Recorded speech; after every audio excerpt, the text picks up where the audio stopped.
আসসালামু আলাইকুম ভিউয়ার্স, আজকে পর্বে আমরা দেখব নিউ আর্টবোর্ড কীভাবে নিতে হয়। তো চলুন শুরু করা যাক আজকের টপিক।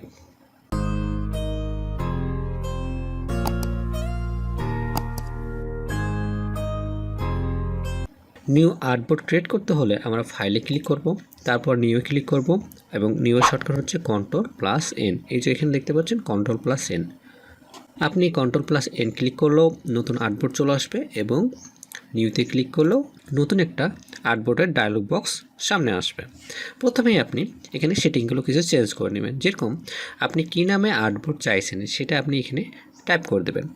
আপনি আপনার কাজের উপর ডিপেন্ড করে যে নামের আর্টবোর্ডটা চাইছেন সেই নামটা আপনি টাইপ করে দেবেন। আমি টেকনোলজি ট্রেনিং টাইপ করে দিলাম, ঠিক আছে। তাহলে এখানে আমি আর্টবোর্ডের নামটা টাইপ করে দেব। এরপর আছে দেখুন পিসেট। পিসেটটা কি?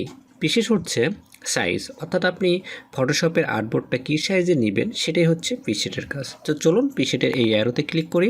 অ্যারোতে ক্লিক করার পর দেখেন লেখা আছে ডিফল্ট ফটোশপ সাইজ। এখানে যদি ক্লিক করেন তাহলে ফটোশপের যে ডিফল্ট সাইজ অনুযায়ী যেরকম ওয়েট কত 7 এবং হাইট 5 এবং রেজলিউশন কত 72 থাকবে, ঠিক আছে।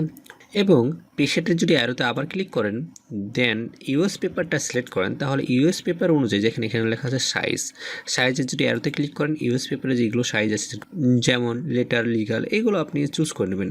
লিগাল সাইজের কত হাইট এবং কত ওয়েট সবগুলো দেখাচ্ছে। দেখেন হাইট কত 14 ইঞ্চি এবং ওয়েট হচ্ছে 8.5 ইঞ্চি।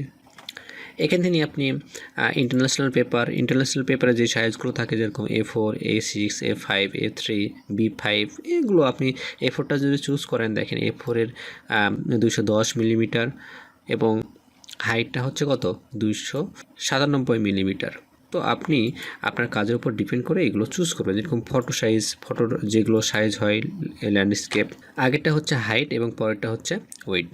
যেরকম 8 যদি আমরা হাইট করি এবং 10 যদি ওয়েট করি দেন দেখেন আপনার ওয়েট কত 10 এবং হাইট কত 8 হয়ে গেছে। এরপর আছে দেখেন ওয়েব।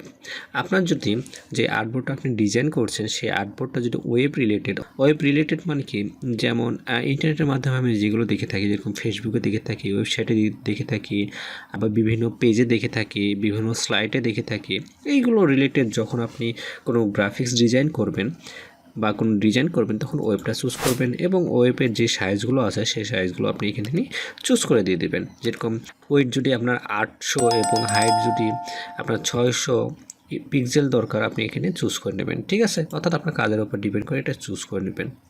এরপর আছে দেখেন মোবাইল ডিভাইস। আপনি যে ডিজাইনটা করছেন শুধুমাত্র মোবাইল ডিভাইসের জন্য যদি হয়ে থাকে তাহলে মোবাইল ডিভাইসটা চুজ করবেন। এবং ফিল্ম অ্যান্ড ভিডিও এটা দেখার দরকার নাই, তারপর আমি দেখাচ্ছি। যদি আপনার ভিডিও রিলেটেড কোনো গ্রাফিক্স ডিজাইন করার প্রয়োজন হয় তখন আপনি কোথায় ক্লিক করবেন, ফিল্ম অ্যান্ড ভিডিওতে ক্লিক করবেন এবং এখান থেকে অনেকগুলো সাইজ আছে। যেরকম আমি যদি ইউটিউবে ভিডিওগুলো দেখি তাহলে কত পিক্সেলে দেখে থাকি 720 পিক্সেল অথবা 1080 পিক্সেলে দেখে থাকি, ঠিক আছে। তো এইগুলো চুজ করে নেব। যদিও আমি ফটোশপ ডিজাইন করছি, এখানে ভিডিও এডিটিং সম্পর্কে কোনো টিউটোরিয়াল তৈরি করছি না, তো সেই ক্ষেত্রে এটা আমার খুব বেশি অ্যাপ্রোপ্রিয়েট না। এরপর আছে দেখেন কাস্টম আপনি এখানে চুজ করতেও পারেন অথবা আপনি যদি এখানে নির্দিষ্ট কোনো সাইজ দিয়ে দেন তাহলে কিন্তু কাস্টম মাপে নিয়ে নেবে। দেখেন পিসেরটা কাস্টম হয়ে গেছে, বা আপনি এখানে চুজ করে দেওয়ার পরও আপনি এখানে দিতে পারবেন।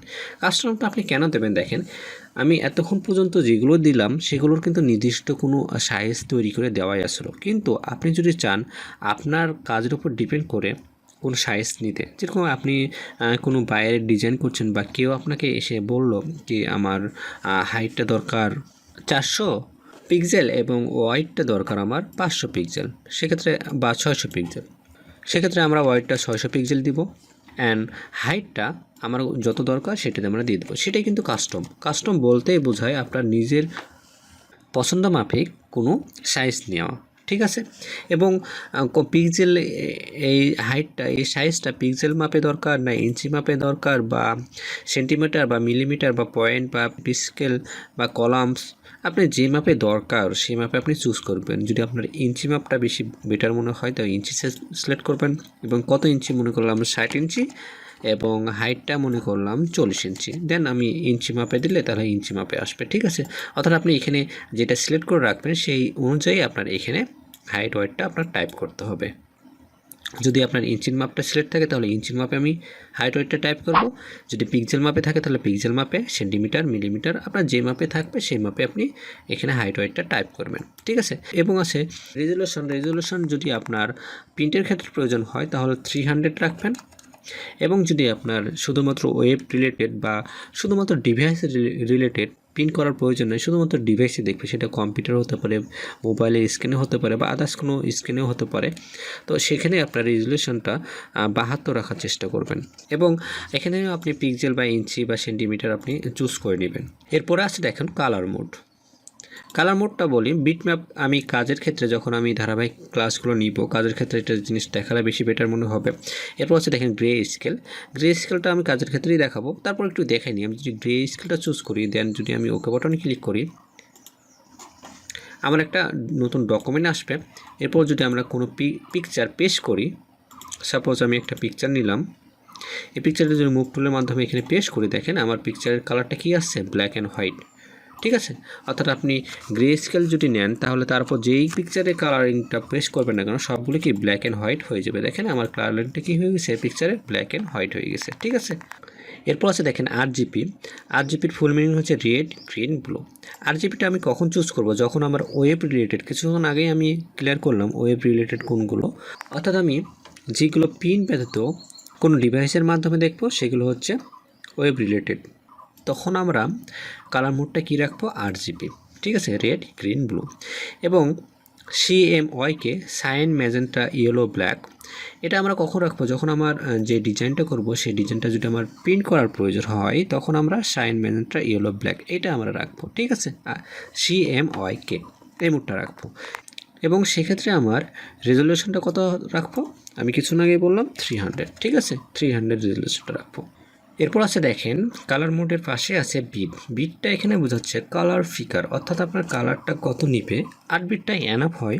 এবং যদি আপনার কম্পিউটারের কনফিগারেশন অনেক বেশি হয় সেক্ষেত্রে আপনি 16 বিট, 32 বিট যেগুলো আছে আপনি চুজ করতে পারেন, কিন্তু 8 বিটটাই এনাফ। 8 বিটের হিউজ পরিমাণ কালার থাকে।